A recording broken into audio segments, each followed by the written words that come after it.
Exclusive news.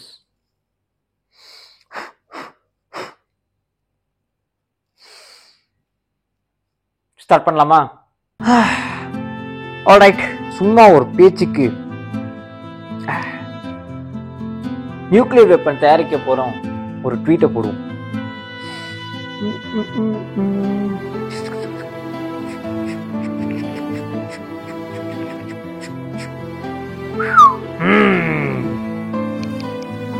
இனிமேல் எல்லாருமே நான் பார்த்து பயப்பட போறாங்க.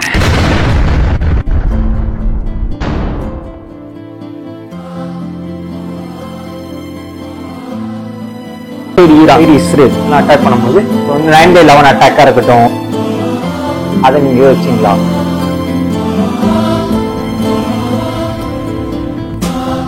பேசுறது சொல்லாதீங்க, செம்ம கடுப்பாயிருவேன்.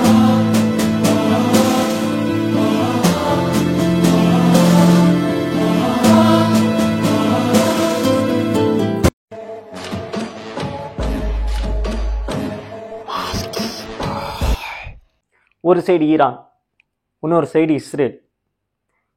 ஏன் இந்த கொலாஷ், ஏன் இந்த ப்ராப்ளம், ஏன் இந்த வார், எல்லாத்தையும் வரிசையா பார்ப்போம். இந்தியா வந்து இது எப்படி அஃபெக்ட் ஆகுறது இதனாலங்கிறத அதுக்கப்புறம் பார்ப்போம். ஃபர்ஸ்ட் நம்ம என்ன பார்க்க போறோம்னா, எதுக்கு ஈரான் வந்து இஸ்ரேலையும் இஸ்ரேல் வந்து ஈரானையும் சம்பந்தமே இல்லாமல் எப்படி இந்த கிளாஷ் ஆரம்பிச்சது? முதல் what is the reason Y?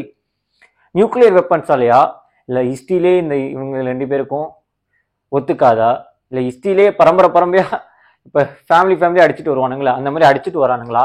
ஒன்னொன்னா நம்ம வந்து இந்த வீடியோவில் கண்டிப்பாக பார்க்க போகிறோம். வாங்க போகலாம். ஆல்ரைட், நல்லா பார்த்தீங்கன்னா வேர்ல்டு வார் 2 நடந்தப்ப இஸ்ரேல்னு ஒரு கண்ட்ரியே கிடையாது. Germany, Italy and France, they are the main countries. So இவங்கெல்லாம் அட்டாக் பண்ணும்போது என்னாச்சு, ஐ மீன் சோவியத் யூனியனு யூஎஸ்லாம் அட்டாக் பண்ணும்போது அப்போயே வந்து பார்த்தீங்கன்னா ஒரு கிளாஷ் ஆகி இதுவானதுனால, அப்போ ஒரு டீவியேஷனுக்கு பண்ணாரா இல்லை டிஸ்ட்ராக்ஷனுக்கு பண்ணாரா என்னன்னு தெரில. ஹிட்லர் பார்த்தீங்கன்னா 1000 ஜூஸ் வந்து அப்படியே எரிச்சிருப்பாரு. அந்த இன்னை வரையும் அந்த அது வந்து பார்த்தீங்கன்னா ஏன் எரிச்சாரு யாருக்குமே தெரில. இப்போ வந்து ஏதாவது ஒன்று பெருசாக பண்ணிட்டா, பெருசாக பண்ணுறதுன்னா என்ன தெரியுமா, அந்த மாதிரி இப்போ வந்து 9/11 அட்டாக்காக இருக்கட்டும், அதெல்லாம் வந்து பெருசாக பேசப்பட்டது இல்லை. அதே மாதிரி பெருசாக பேசப்பட்ட ஒரு நிகழ்வு தான் இந்த 1000 ஜூஸை எரிச்சது. ஸோ ஏன் ஜூஸ், அந்த ஜூஸ் பார்த்தீங்கன்னா அப்போவே வந்து அவர் ஏன் எரிச்சாருங்கிறது இப்போ வரையும் தெரில. மேபி அவங்க வந்து ஏதோ பண்ணிடுவாங்களா, இல்லை அவங்க வந்து ஒரு இலுமினாட்டிஸ்ன்னு சொல்கிறாங்க. இதெல்லாம் வந்து ஒரு கற்பனை கதையா என்னன்னே தெரில. பட் ஆனால் ரொம்ப நாளாக இது போயிட்டே இருக்கு. சரி, ரொம்ப நாளாக போயிட்டு இருக்கு. சரி, பார்க்கும்போது இப்போ பார்த்தீங்கன்னா ஈரான் இருக்காங்களா, ஈரான் வந்து ரொம்ப நாளாக வந்து அவங்க வந்து ஆயில், கேஸ் இதுலலாம் வந்து மெயினாக ஆயில் தான். ஆயில் வந்து அவங்க வந்து like they are major suppliers. Okay, ஆயிலை சப்ளை பண்ணுறவங்க அவங்க வந்து பார்த்தீங்கன்னா இஸ்ரேல் வந்து பக்கத்தில் ஒரு கண்ட்ரி இருக்குது. ஸோ இந்த வேர்ல்டு வார் 2க்கு அப்புறம் தான் இந்த இஸ்ரேலுங்கிற ஒரு தனி கண்ட்ரியே வந்துச்சுன்னு வச்சுக்கோங்க. ஈரான் வந்து இஸ்ரேலை வந்து என்ன சொல்கிறாங்கன்னா, நீங்கள் வந்து ஒரு ஜியோனிஸ்ட் ரெஜிம்னா வந்து சுற்றி வந்து வருவாங்க, ஜூஸ் தான் சொல்கிறாங்க, சுற்றி ஜூஸ்ன்னு சொல்ல வராங்க பொதுவாக இஸ்ரேலை. எதுக்கு அவங்க சொல்ல வராங்க? ஏன்னா அவங்க ஜூஸ் வந்து யாருக்குமே பிடிக்காது. ஏன்னா அப்போ ஹிட்லர் வந்து அப்பவே ஃபார்ம் ஆன ஒரு டெம்ப்ளேட், ஜூஸ்னா யாருக்குமே பிடிக்காது அப்படிங்கிறது.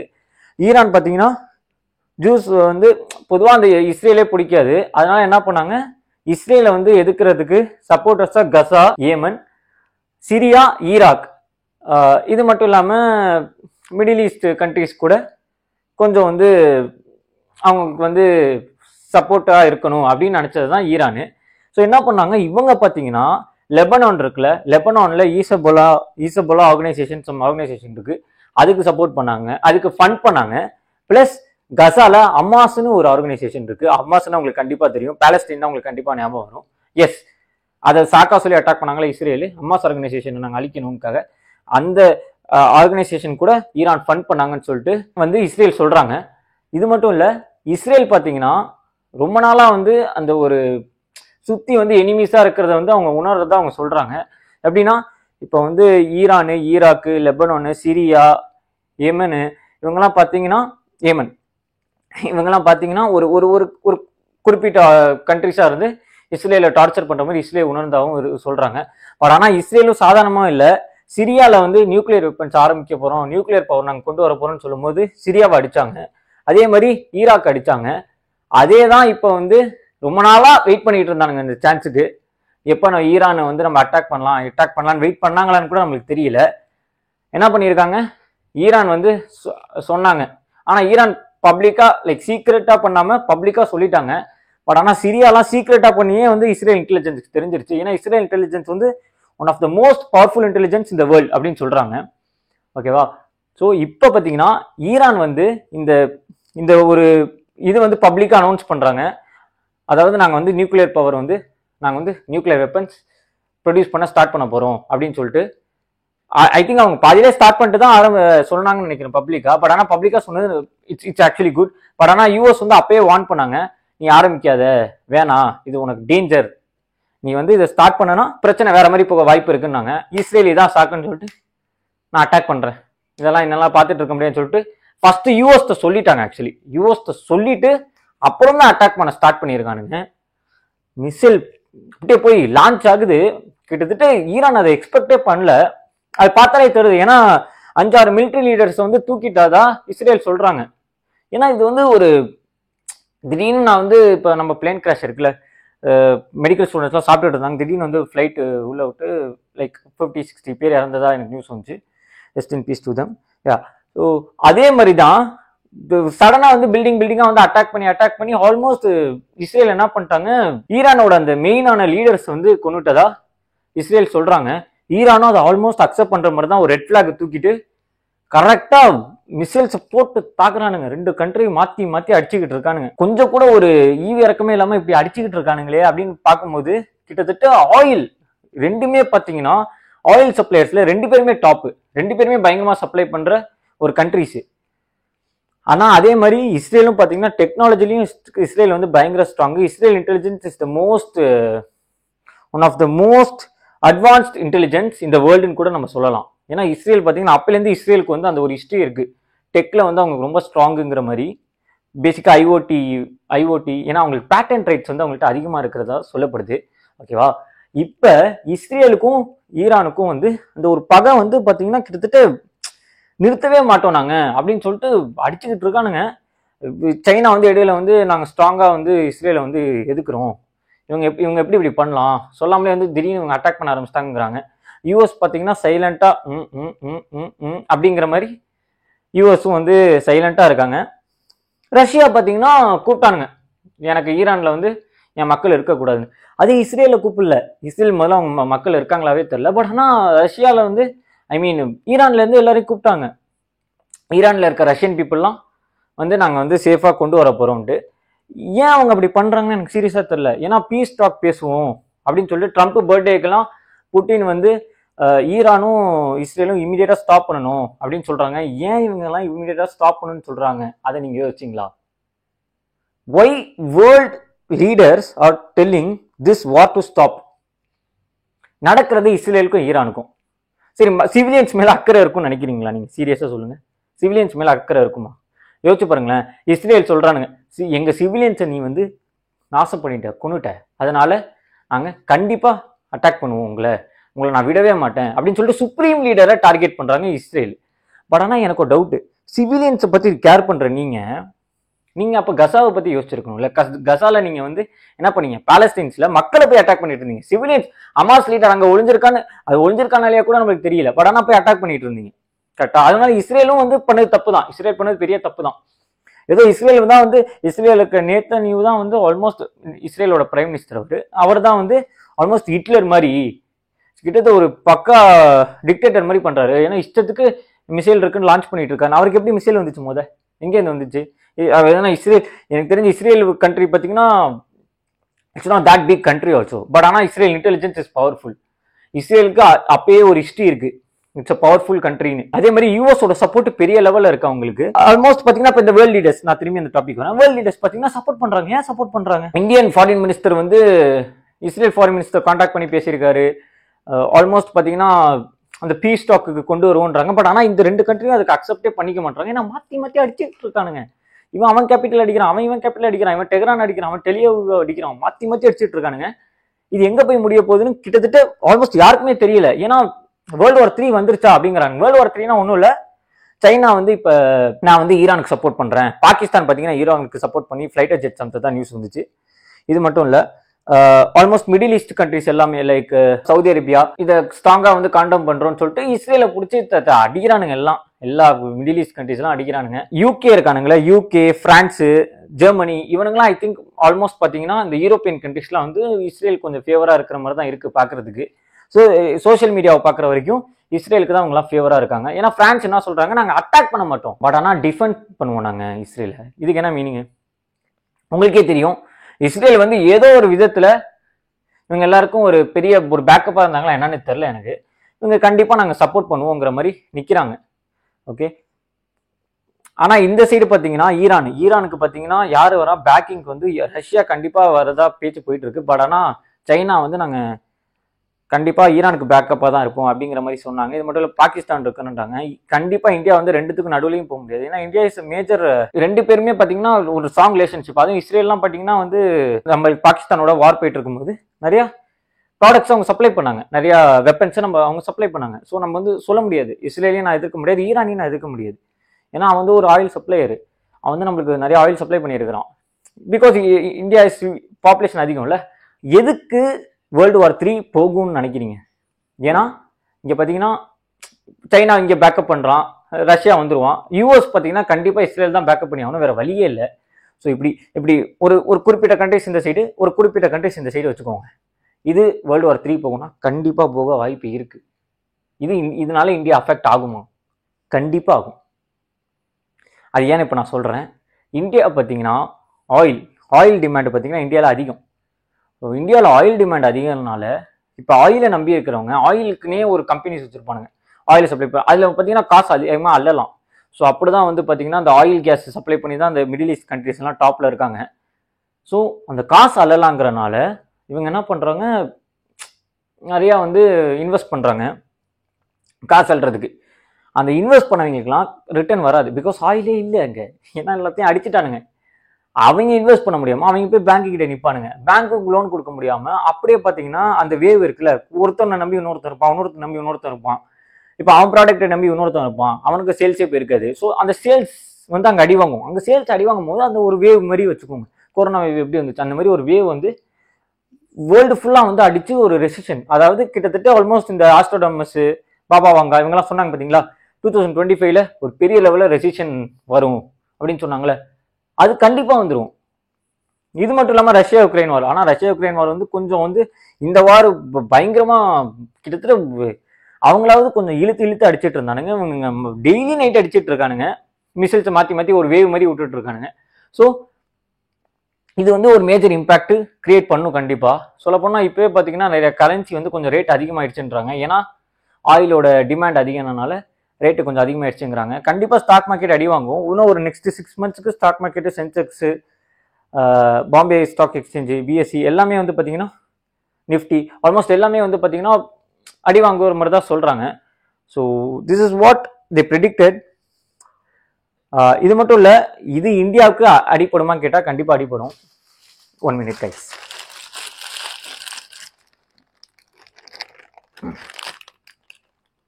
சாரி.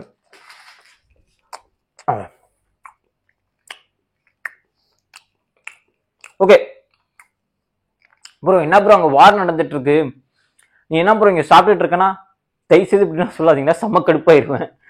ஏன்னா நம்ம யாருமே அதை பற்றி கேர் பண்ணிக்கல. சொல்ல போனோம்னா இங்கே வந்து பணத்தை நம்ம ப்ரமோட் பண்ணி நம்ம இங்கே ஒரு பிஸ்னஸ் பண்ணிட்டு இருக்கிறோம். ஆனால் இது கண்டிப்பாக இது வந்து எல்லா இன்ஃப்ளூயன்ஸும் கண்டிப்பாக பேசணும். இதனால எப்படி இந்தியா அஃபெக்ட் ஆகுங்கிறத அட்லீஸ்ட் மக்கள் வந்து ஓரளவு திங்க் பண்ணி சேவ் பண்ண ஆரம்பிச்சிருங்க முடிஞ்ச அளவு காசெல்லாம். ஏன்னா இது வந்து கண்டிப்பாக இம்பாக்ட் பண்ண வாய்ப்பு இருக்கு. ஏன்னா இப்போ 2 பேருமே பார்த்தீங்கன்னா ரொம்ப ஸ்ட்ராங்காக இருக்காங்க அடிக்கிறதுல. ஸோ நீங்களே முடிவு பண்ணிக்கோங்க.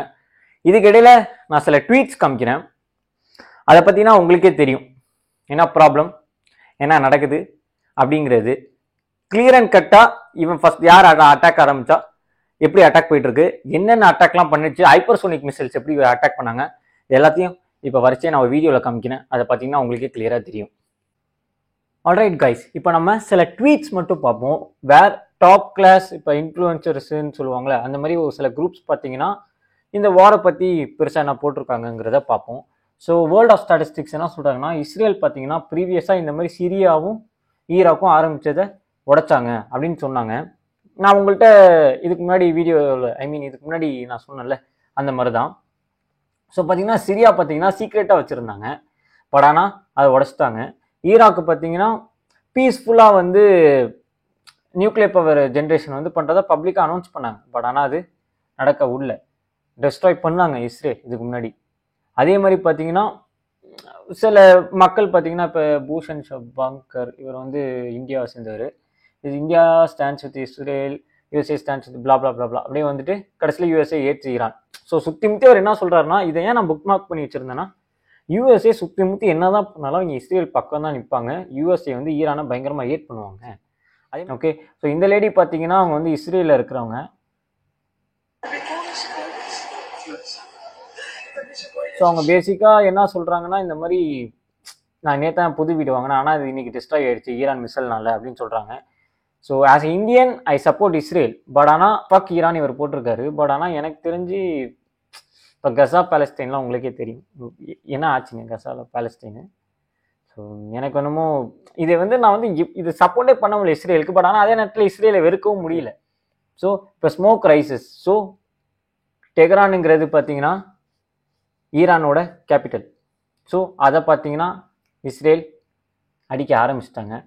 திடீர்னு பார்த்தீங்கன்னா யூஎஸ் பார்த்தீங்கன்னா at no role in Israel strikes அப்படின்னு சொல்லிட்டு ஃபாக்ஸ் நியூஸ் வந்து ரிப்போர்ட் பண்ணுது. பிரிக்ஸ் பார்த்தீங்கன்னா உங்களுக்கு தெரியும், பிரிக்ஸ் நியூஸ்னா Brazil, Russia, India, China, South Africa இவங்கெல்லாம் சேர்ந்தது. ஸோ பார்த்தீங்கன்னா அதுக்கப்புறம் தான் வந்து இந்த அட்டாக்ஸ்லாம் ஆரம்பிச்சுது. ஸோ இந்த அட்டாக்ஸ் நீங்கள் பார்த்துருப்பீங்க, இந்த பில்டிங்ஸ்லாம் வந்து வச்சு செஞ்சுட்டு இருந்தானுங்க. அப்புறம் ஈரான் மீடியா பார்த்தீங்கன்னா சேஸ் ஈரான் இஸ் ப்ரிப்பேரிங் வாரை டிக்ளேர் பண்ணுறதுக்கு ப்ரிப்பேர் பண்ணுறதா ஈரான் சொன்னாங்க. அதுக்கப்புறம் பார்த்தீங்கன்னா ஈரானோட சுப்ரீம் லீடர் என்ன பண்ணுறாரு, அவர் அலைவா இருக்கிறா கூட தெரியல, ஏன்னா இஸ்ரேல் அப்படி அட்டாக் பண்ணாங்க, பட் ஆனால் வந்து அவர் அலைவா இருக்கிறதா சொல்லிட்டாங்க. அதுக்கப்புறம் பார்த்தீங்கன்னா யூஎஸ் அண்ட் பிரிட்டிஷ் ஃபைட்டர் ஜெட்ஸ் பார்த்தீங்கன்னா ஈரானியன் ட்ரோன்ஸ் இன்டர்செப்ட் பண்ணுறதுக்கு இவங்க வந்தாங்க. ஏன் இவங்க வந்தாங்க, இப்போ தான் நீங்கள் வந்து வேர்ல்டு வார் 3 வந்து அப்படியே உங்கள் கண்ணில் வந்து நிற்கும், என்னடா நடக்குது இங்கே அப்படிங்கிற மாதிரி.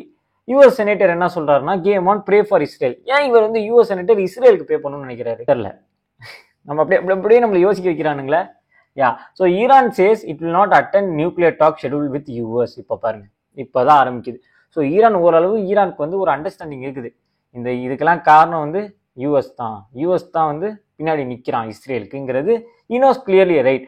ஆனால் சைனா என்ன பண்ணுறான், சைனா இதுதான் சான்ஸ்ன்னு சொல்லிட்டு சைனாக்கும் யூஎஸ்க்கும் டரீஃப் பிரச்சனை, ஏகப்பட்ட பிரச்சனை வந்து இப்போ தான் வந்து 2 பேரும் கன்ட்ரோல் பண்ணி முடிச்சாங்க. ஸோ வந்து பார்த்தீங்கன்னா இப்போ வந்து ஆனால் வந்து இஸ்ரேல் அட்டாக் பண்ணது உண்மையிலே தப்பு தான், தெரியாமல் போய் அட்டாக் பண்ணுற மாதிரி இவங்க பற்றி அட்டாக் பண்ண ஆரம்பிச்சிட்டாங்க. சைனா வந்து பார்த்தீங்கன்னா நாங்கள் ஈரானுக்கு சப்போர்ட் பண்ணுறோங்கிற மாதிரி வந்தாங்க. ஆக்சுவலி இதுதான் வந்து மெயின் ஸ்கிரிப்டே.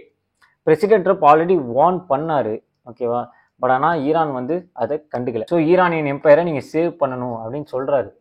பிரசிடென்ட் ட்ரம்ப்பே வார்ன் பண்ணுறாருன்னா ஈரான் வந்து கொஞ்சம் கேட்டிருக்கலாமோ அப்படின்னு தோணுச்சு. ஏன்னா because military wise Iran is comparing to Israel பார்த்தீங்கன்னா ஈரான் வந்து கொஞ்சம் கம்மி தான் உண்மையாக சொல்லணும்னா. பட் ஆனால் இஸ்ரேல் பார்த்தீங்கன்னா அட்டாக் பண்ணிக்கிட்டே இருக்காங்க, எப்படி எனக்கு ஜெட்ஸ் கிடைக்குதுன்னு அவங்க அதை முன்னாடியே யோசிச்சிருக்கணும். பட் ஈரான் வந்து பார்த்தீங்கன்னா they are ready to face every திங்ங்கிற மாதிரி உள்ளே போய் இறங்குனாங்க. ரஷ்யா பார்த்தீங்கன்னா ரஷ்யா வந்து obviously they are slamming this Israel. So Iran பார்த்தீங்கன்னா சேஸ் இட் வில் கண்டினியூ. அதான் இஸ்ரேல் அட்டாக் வந்தாலும் நாங்கள் வந்து கண்டினியூ பண்ணுவோம்னு ஈரான் வந்து ட்ரிகர் ஆகி கிட்டத்தட்ட அவங்க ஈகோவை அவங்களாலும் எடுக்க முடியல. அது ஈகோன்னு சொல்றதா என்ன சொல்றதுன்னு எனக்கு தெரியல. Because they started it. இப்போ கம்ப்ளீட் பண்ணலன்னா அது வந்து ஒரு மாதிரி அசிங்கமாக போயிருந்து நினைச்சாங்களா என்னன்னு தெரியல. அதுக்கப்புறம் ஈரானும் வந்து பார்த்தீங்கன்னா மிசைல் ஸ்ட்ரைக் வந்து ஆரம்பிச்சிட்டாங்க. கிட்டத்தட்ட தீபாவளி மாதிரி 2 பேரும் அட்டாக் பண்ணிட்டு இருக்காங்க. நோ மர்சி ஸ்டேஜுக்கு வந்து நம்ம ஆளு சுப்ரீம் லீடர் வந்துட்டாரு கமில். நான் சொன்னல Israel intelligence is the powerful intelligence. So கிட்டத்தட்ட ஆல்மோஸ்ட் அவங்க வந்து எல்லா விதமான இதையும் வந்து பார்த்து பண்ணிட்டு இருக்கிறாங்க. ஸோ ஹைப்பர்சோனிக் மிசைலை இப்போ உங்களுக்கு நான் காமிக்கிறேன். வெயிட் அ மினிட், கொஞ்சம் நல்லா காப்புமா. வா, என்ன ஸ்பீடில் வந்து அடிக்குது பாருங்களேன். அதுவும் அது எப்படி அவங்க வீடியோ எடுத்தாங்கன்னே தெரியல, எனக்கே பார்க்கறதுக்கு பயமா இருக்கு. இதுக்கிடையில நம்ம யுக்ரைன் பிரசிடென்ட் ஜெலன்ஸ்கி இருக்கார்ல, Israel conflict with Iran will not reduce aid to உக்ரைனா. இது எப்படி இவர் பார்த்தீங்களா, அங்கே ஆல்ரெடி அடிச்சுக்கிட்டு இருக்கானுங்க, இவர் இங்கே இவருக்காக பேசிக்கிட்டு இருக்காரு. ஃபைன். யா. ஸோ பாகிஸ்தான் வந்து நாங்கள் ஈரானுக்கு சப்போர்ட் பண்ணிட்டு வரோம் அப்படின்னு சொல்லிட்டு வந்து மொத்த ஸ்ட்ரென்த்தையும் உள்ளே இறங்குறாங்க சொல்கிறாங்க. இங்கே இதுதான் எனக்கு கடுப்பு வந்து ஸ்டேட்மெண்ட் இதுதான்.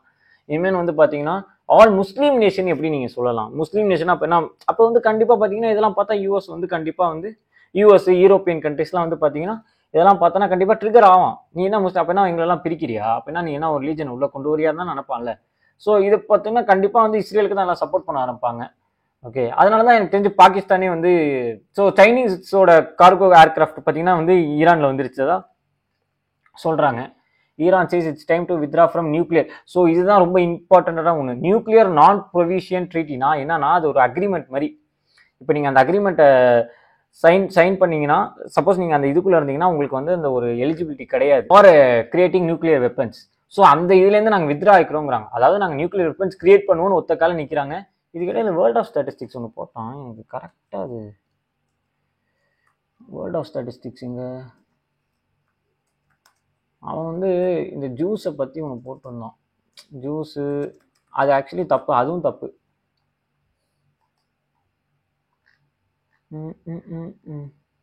ஐ திங்க் அதை வந்து அங்கே பாருங்க, what is your view on Jews. இது வந்து இது இந்த மாதிரி கேட்கலாமா what is your view on Muslims. இதெல்லாம் I don't know what question is this guys. யோசிச்சு பாருங்களேன், இது ஏன் பிரிக்கிறானே தெரியல. மக்களா பார்க்காம திரும்பி போய் ரிலிஜன் உள்ள போய் திணிக்கிறாங்க. What is your view on Muslims, what is your view on Jews. இப்போ ரெண்டுத்துக்குமே நம்ம இப்படி நியூட்ரல் கொடுக்குறோம்னு வச்சுக்கோங்களேன். நல்லா பார்த்தீங்கன்னா கிட்டத்தட்ட இந்துஸ், நான் தான் சொன்னேன்ல, people who are like more ரிலீஜியஸ்லாம் அவங்களாம் பார்த்தீங்கன்னா நெகட்டிவ் தான் போடுவாங்க. பாருங்க ரெண்டுத்துக்குமே நெகட்டிவ் பாருங்க. ஜூஸ்க்கு 46% வந்திருக்கு. ஏன்னா ஹிட்லர் பண்ண ஒரு டெம்ப்ளேட் பண்ணி, ஹிட்லர் ஃபார்ம் பண்ண ஒரு டெம்ப்ளேட் மாதிரி. முஸ்லீம்ஸ் பார்த்தீங்கன்னா இவங்களும் நெகட்டிவ். ஸோ இந்த ட்வீட்ஸ்லேயே உங்களுக்கு வந்து ஓரளவு ஒரு அண்டர்ஸ்டாண்டிங் இருக்கும் நான் நம்புகிறேன். ஓகே, இப்போ நீங்கள் சொல்லுங்கள், இது வேர்ல்டு வார் 3 போகுமா போகாதா?